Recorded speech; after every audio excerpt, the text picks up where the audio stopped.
സമുദായ ജാഗ്രതാ സന്ദേശം നൽകുന്നതിനായി ചങ്ങനാശ്ശേരി അതിരൂപത സഹായമിത്രൻ അഭിമന്യമാർ തോമസ് തറയിൽ പിതാവിനെ ആദരവോടെ ക്ഷണിക്കുന്നു.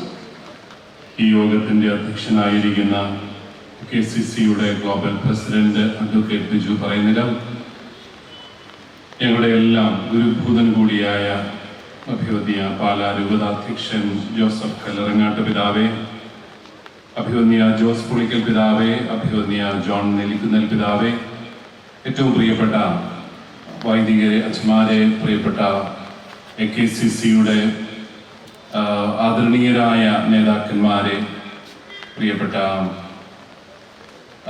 സഹോദരന്മാരെ, പുരാതനമായ ക്രൈസ്തവ കേന്ദ്രങ്ങളിൽ പ്രധാനപ്പെട്ട ഈ അരുവിത്തറയുടെ മണ്ണിൽ ഞങ്ങളെല്ലാവരും കത്തോലിക്കരാണെന്നും സീറോ മലബാർ സഭയുടെ അംഗങ്ങളാണെന്നും ഒക്കെ പ്രഖ്യാപിച്ച്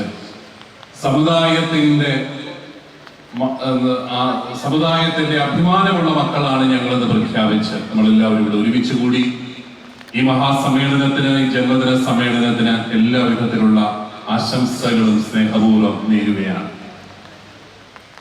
20 നൂറ്റാണ്ട് വിശ്വാസം കാത്ത ഒരു ജനതയാണ് നമ്മൾ. വളരെ വ്യത്യസ്തമായ വിരുദ്ധമായ സാഹചര്യങ്ങളിൽ, പരിമിതമായ സാഹചര്യങ്ങളിൽ നിന്നുകൊണ്ട് ഈ പൊതുസമൂഹത്തിന് വളരെ ശ്രേഷ്ഠമായ സംഭാവനകൾ നൽകിയ ഒരു സമുദായമാണ് നമ്മൾ. വിദ്യാഭ്യാസത്തിന്റെ കാര്യത്തിൽ, നവോത്ഥാന മൂല്യങ്ങൾ ഈ സമൂഹത്തിനുണ്ടാവണം എന്നുള്ള കാര്യത്തിൽ, ആതുര ശുശ്രൂഷയുടെ കാര്യത്തിൽ, കാരുണ്യ സംസ്കാരത്തിന്റെ കാര്യത്തിലൊക്കെ വലിയ സംഭാവനകൾ നൽകിയ ഒരു സമുദായമാണ് നമ്മൾ. സംവരണം വേണമോ എന്ന് ചോദിച്ചപ്പോൾ ഞങ്ങൾക്ക് സംവരണം വേണ്ട, ഭരണഘടനാപരമായ അവകാശങ്ങൾ മാത്രം മതി എന്ന് പറഞ്ഞ പൂർവികരുള്ള ഒരു സമുദായമാണ് നമ്മൾ. സംവരണം ഒരു ആനുകൂല്യമാണ്. ആനുകൂല്യങ്ങൾ ഇല്ലെങ്കിലും കുഴപ്പമില്ല, ഞങ്ങൾക്ക് ഭരണഘടന നൽകുന്ന അവകാശങ്ങൾ മതി. അവിടെയാണ് ന്യൂനപക്ഷ അവകാശങ്ങളുടെയൊക്കെ പ്രസക്തിയുള്ളത്. പക്ഷെ അങ്ങനെയൊക്കെ വളരെ വിശാലമായ കാഴ്ചപ്പാടുകൾ സ്വീകരിക്കുമ്പോഴും ഇന്നത്തെ സാഹചര്യത്തിൽ നമ്മൾ പലതരത്തിലുള്ള പ്രതിസന്ധികളിലൂടെ കടന്നു പോകുന്നുണ്ട് എന്നുള്ളതാണ് വാസ്തവം.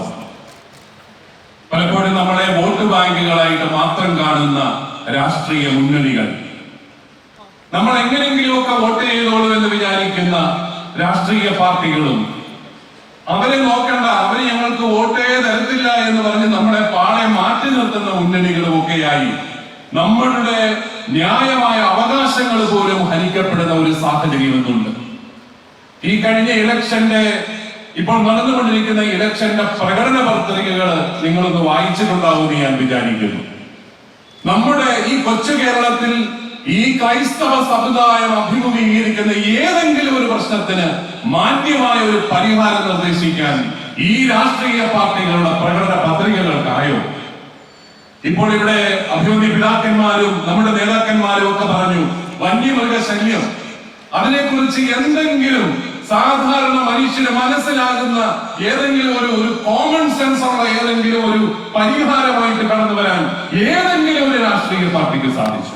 നമ്മളെയൊക്കെ ഉൾക്കൊള്ളുന്നു എന്ന് കരുതുന്ന ചില രാഷ്ട്രീയ പാർട്ടികളുടെ പ്രകടന പത്രികകളാണ് ഏറ്റവും കൂടുതൽ നമ്മളെയൊക്കെ അവഗണിച്ചെന്നുള്ളത് വളരെ ദുഃഖകരമായ ഒരു കാര്യമാണ്.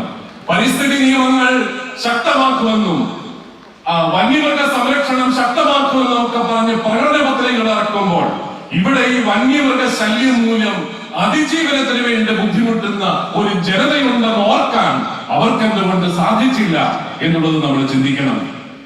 ഈ ESAയും ബഫർ സോണും ഒക്കെ ആയിട്ട് നമ്മുടെ ആൾക്കാർ എത്രമാത്രം ക്ലേശിക്കുന്നു. എത്ര വർഷങ്ങളായി നമ്മൾ ഈ ഭരണകൂടങ്ങളുടെ പിന്നാലെ നടക്കുന്നു. ഈ കഴിഞ്ഞ ഏപ്രിൽ 30-ാം തീയതി ഒരു ഡെഡ് ലൈൻ അവസാനിച്ചു. എന്തിന്റെയാണ്?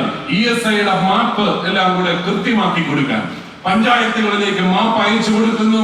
അത് ഉടനെ എല്ലാ പഞ്ചായത്തുകളും വെരിഫൈ ചെയ്ത് സർക്കാരിന് അയക്കുന്നു. പഞ്ചായത്തിൽ നമ്മൾ അന്വേഷിക്കുന്നു, അവിടെ ഒരു മാപ്പ് എത്തിയില്ല, ഒന്നുമില്ല. ഏപ്രിൽ 30-ാം തീയതി അതിന്റെ പരിധിയും കഴിഞ്ഞു. എത്രയോ നാളുകളായി ഈ ബഫർ സോൺ പ്രശ്നത്തിന് ന്യായമായ ഒരു പരിഹാരം തേടി നമ്മുടെ അഭിമന്യ പിതാക്കന്മാരും നേതാക്കന്മാരും ഈ രാഷ്ട്രീയക്കാരുടെ പിന്നാലെ നടക്കാൻ തുടങ്ങിയിട്ട് എന്തുകൊണ്ട് നമ്മൾ അവഗണിക്കപ്പെടുന്നു എന്ന് നമ്മൾ ചിന്തിക്കണം. അവിടെയാണ് ഈ സമുദായ സമ്മേളനത്തിന്റെ പ്രസക്തി. സമുദായ ബോധമില്ലാത്ത, അവകാശങ്ങളെ കുറിച്ച് ബോധമില്ലാത്ത സമൂഹങ്ങൾ സ്വയം ഇല്ലാതാകുമെന്നുള്ളതിന് എത്ര വേണമെങ്കിലും നമുക്ക് ഉദാഹരണങ്ങളുണ്ട് ഈ നാട്ടിൽ തന്നെ. അതുകൊണ്ട് തന്നെ നമുക്ക് രാഷ്ട്രീയ പാർട്ടികളോട് തുറന്ന് സംസാരിക്കാൻ സാധിക്കണം. ഞങ്ങളെ കേവലം നിങ്ങളുടെ ഉറച്ച വോട്ട് ബാങ്കായി മാത്രം പരിഗണിച്ചാൽ പോരാ. ഞങ്ങൾ സാധാരണ മനുഷ്യനാണ്, അവകാശങ്ങളുള്ള മനുഷ്യനാണ്. അതിജീവനത്തിന്റെ അവകാശങ്ങൾ പാലിക്കപ്പെടാൻ ഞങ്ങൾക്ക് സാധിക്കണം എന്നുള്ള രീതിയിൽ നമ്മൾ നമ്മുടെയൊക്കെ രാഷ്ട്രീയ പ്രസ്ഥാനങ്ങളിലെ നേതാക്കന്മാരോട് മുഖത്ത് നോക്കി സംസാരിക്കേണ്ട സമയമായി എന്ന് ഞാൻ കരുതുകയാണ്. അതുകൊണ്ട് നമ്മൾ സമുദായം എന്നുള്ള നിലയിൽ ശക്തിപ്പെട്ട് വളരെ ശക്തമായിട്ട് തന്നെ നമ്മുടെ സാധാരണ അവകാശങ്ങൾക്ക് വേണ്ടിയിട്ട് പോരാടുവാൻ, അതോടൊപ്പം ഈ പൊതുസമൂഹത്തിന്റെ നന്മയ്ക്ക് വേണ്ടി ഏത് അറ്റം വരെയും പ്രവർത്തിക്കുവാനൊക്കെയുള്ള ഒരു പ്രതിബദ്ധത. അഭിമന്യ കല്ലറങ്ങാട്ട് പിതാവ് പറഞ്ഞു, നമ്മൾ സമുദായ പ്രവർത്തനം നടത്തുന്നത് സുവിശേഷം കയ്യിൽ പിടിച്ചുകൊണ്ടാണ്. സുവിശേഷം താഴെ വെച്ചുള്ള സമുദായ പ്രവർത്തനമൊന്നും നമുക്കില്ല. അതുകൊണ്ട് തന്നെ നമ്മൾ സമുദായമായിട്ട് ഒരുമിച്ച് കൂടുകയും ശക്തിപ്പെടുകയും ചെയ്യുമ്പോൾ അതൊരിക്കലും ആർക്കും എതിരാവില്ല. അഭിമന്യ പുളിക്കൽ പിതാവ് അത് പറഞ്ഞു, അതൊരിക്കലും ആർക്കും എതിരാവില്ല. അത് പൊതുസമൂഹത്തെ മുഴുവൻ ചേർത്ത് നിർത്തുന്ന വിശാലമായ ഒരു മനസ്സ് മാത്രമേ ആകുന്നുള്ളൂ.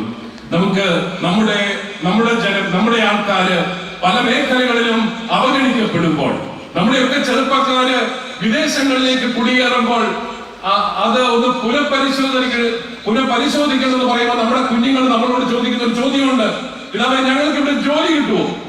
ജോലി കിട്ടുമെന്ന് ഉറപ്പിച്ച് പറയാൻ പറ്റാത്ത ഒരു സാഹചര്യത്തിലാണ് നമ്മൾ ജീവിക്കുന്നത്. കാരണം എന്താ? ഇവിടെ സംവരണത്തിന് പുറകെ സംവരണം, പിന്നെ മറ്റ് കാര്യങ്ങൾ, മറ്റ് രീതിയിലുള്ള നിയമനങ്ങൾ, വഴിവിട്ടുള്ള നിയമനങ്ങൾ. നമ്മുടെ കുഞ്ഞുങ്ങൾക്ക് ഇവിടെ ഒന്ന് ജീവിക്കാൻ സാഹചര്യമില്ലാത്ത ഒരു പ്രത്യേക പശ്ചാത്തലം ഇവിടെയുണ്ട്. അതുകൊണ്ടൊക്കെയല്ലേ നമ്മുടെ പിള്ളേര് മറ്റ് രാജ്യങ്ങളിൽ പോയി അവിടെ ജോലി തേടി പോകുന്നത് എന്നുകൂടി നമ്മൾ ചിന്തിക്കണം. അഭിമാനപൂർവ്വം സ്വന്തം നാട്ടിൽ അധ്വാനിച്ച് ജീവിക്കാൻ സാധിക്കുന്ന സാഹചര്യമുണ്ടെങ്കിൽ ആരെങ്കിലും സ്വന്തം നാട് വിട്ട് മറ്റെവിടേക്കെങ്കിലും പോകുമോ? അവിടെയൊക്കെയാണ് നമുക്ക് നമ്മുടെ ന്യായമായ അവകാശങ്ങൾ പോലും നിഷേധിക്കപ്പെടുന്ന സാഹചര്യം. അഭിമന്യ കല്ലറങ്ങാട്ട് പിതാവ് ഇവിടെ EWSനെ കുറിച്ച് പറയുകയുണ്ടായി. ഒരു പ്രമുഖ രാഷ്ട്രീയ പാർട്ടിയുടെ പ്രകടന പത്രികയിൽ നമ്മളെയൊക്കെ ഉൾക്കൊള്ളുമെന്ന് നമ്മൾ വിചാരിക്കുന്ന ഒരു പാർട്ടിയുടെ പ്രകടന പത്രികയില് ഒരു വളരെ വിശേഷപ്പെട്ട ഒരു നിർദ്ദേശമുണ്ട്. എന്താണെന്നറിയാമോ? അതായത് ഒരു സംവരണവും ഇല്ലാത്തവർക്ക് വേണ്ടിയിട്ടാണ് EWS ഏർപ്പെടുത്തിയതെങ്കിൽ അവർ വിശാലമായി സംവരണം ഉള്ളവർക്കും സാമ്പത്തികമായ സംവരണം ഞങ്ങൾ ഏർപ്പെടുത്തും. ഇരട്ട സംവരണം എന്ന് പറയുന്ന വളരെ വിചിത്രമായ ഒരു നിർദ്ദേശവുമായിട്ട് ഒരു രാഷ്ട്രീയ പാർട്ടി വന്നിട്ടുണ്ട്. ഞങ്ങൾ ഇതൊക്കെ കാണുന്നുണ്ട് എന്ന് പറയാൻ മാത്രം ഞാൻ ആഗ്രഹിക്കുന്നു. ഞങ്ങൾ വെറും മണ്ടന്മാരല്ല. വെറുതെ വോട്ട് ബാങ്ക് പ്രീണനത്തിന് വേണ്ടിയിട്ട് നമ്മുടെ സമൂഹങ്ങളെ അടിച്ചമർത്തുകയും അവഗണിക്കുകയും ചെയ്യുമ്പോൾ നിങ്ങൾ വിചാരിക്കുന്നത് പോലെ മണ്ടന്മാരല്ല കേട്ടോ. ഞങ്ങൾക്കും അറിയാം നിങ്ങൾ ചെയ്യുന്നത് എന്തൊക്കെയാണെന്നും നിങ്ങളുടെ അജണ്ട എന്താണെന്നും മനസ്സിലാക്കാൻ ഞങ്ങൾക്ക് സാധിക്കും. പ്രിയപ്പെട്ടവരെ, നമുക്ക് സമുദായമായിട്ട് ഒരുമിച്ച് കൂടുമ്പോൾ സമൂഹത്തിന്റെ മുഴുവൻ ഉന്നമനത്തിന് വേണ്ടി എല്ലാവരുടെയും അവകാശ സംരക്ഷണങ്ങൾക്ക് വേണ്ടിയിട്ടൊക്കെ പോരാടാം. ദൈവം നിങ്ങളെ എല്ലാവരെയും സമൃദ്ധമായി അനുഗ്രഹിക്കട്ടെ.